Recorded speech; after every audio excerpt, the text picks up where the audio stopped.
I want to make a video um on basically on certain activities, right? So let's make a list of these activities that are relatively reasonable in terms of not having various financial requirements. I think of some examples: chess, chess club, uh, book club would depend because um, you know, yeah, typically book clubs are what people who have the financial. Um, so we're talking about book clubs that give away free books. So the only problem with that is that it can it is kind of stifling based on the opinions of the book club members and books they choose to give away for free. So um, have caution regardless of where the source of the free books are. Let's see.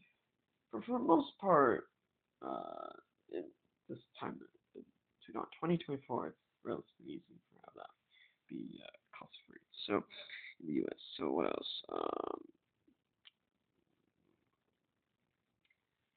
Any club based on volunteering is very not cost not cost effective. Now what does that mean? Because a lot of it involves fundraising.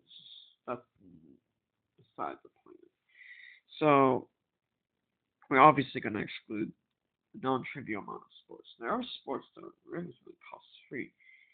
Um, and the reason why I wanted to make an example of having it be cost-free because so many clubs have membership fees and stuff, and it's just the idea which the idea of you know academic talents recruitment is that the idea is you have these people take this IQ tests, and you have the idea is like, oh, they're gonna you know, get admitted to a college at the age of 16. I'm not so sure about that, right? Getting admitted to a university at that young age, it's just the reason why if only a small percentage of students are in that criteria is for a lot of reasons. Not everybody can accomplish such things, right? And even then, a lot of people might choose to, instead of getting an A in that one subject, they're going to choose to get a C, right? And because of that, they're not going to get admitted to these programs at age 16. They're going to wait it out to senior year, right? And it just, you know, there's a reason why that's a small fraction as it is. It's just, um, the purpose of the internet, especially all the efforts on it, is that. But the thing is, um, internet made it a lot easier for communication, right? Communication is very. It's one of those things where I think the motivations for the internet were supposedly supposed is not actually for business, even though it is tremendously affected the business and corporate, clearly in the level of trillions of dollars. I don't think that was the reason. I don't think that was the original motivation. Um, the original motivation for the internet created is for something completely more shallow. Um, I'm not aware on the specific details of it, but I'm aware that as I conduct some research, is that the reason the internet was created was not because of business. It's more like an opinion, right? It's it's like they have an opinion that something should have happened but didn't happen, and then because of that, it motivated all these people, right? I'm at a loss. I'm at a loss of examples because I'm not a historian. I don't have access to any of those materials. So what I know is that the thing with motivation is that sometimes they're not easily expressed. And I've read books and I realize that many authors refuse to acknowledge it. And it makes sense because they're not able to acquire the facts on it. And that's totally reasonable, right? Books should have facts, especially in nonfiction, right? Or biography, right? Um, it's just that and there's nothing wrong with having motivations and stuff. And clearly, they were motivated, and clearly this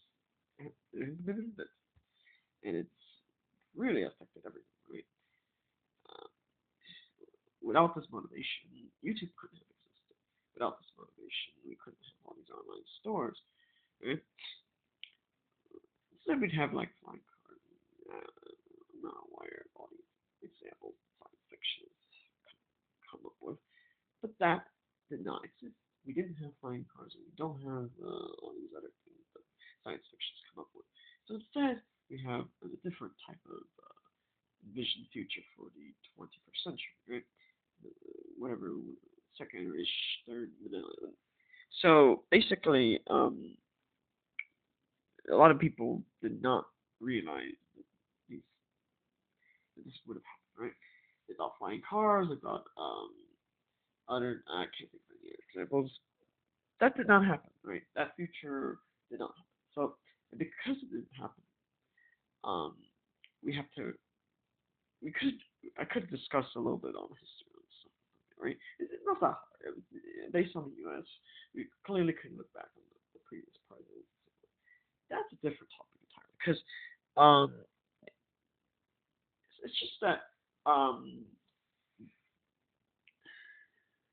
I haven't really read enough science fiction, but a lot of them have various uh, like a lot of I mean the idea is that we can't just model space exploration here. It's just that but space exploration, you know, it's just that we have all these people, right? It's just um because the topic really isn't it's actually the topic is more like um you have to understand that no the motivation for flying cars just didn't happen. The reason why it didn't happen instead it was the motivations for communication is because let's put it this way. It's because it's because a lot of people were not satisfied um with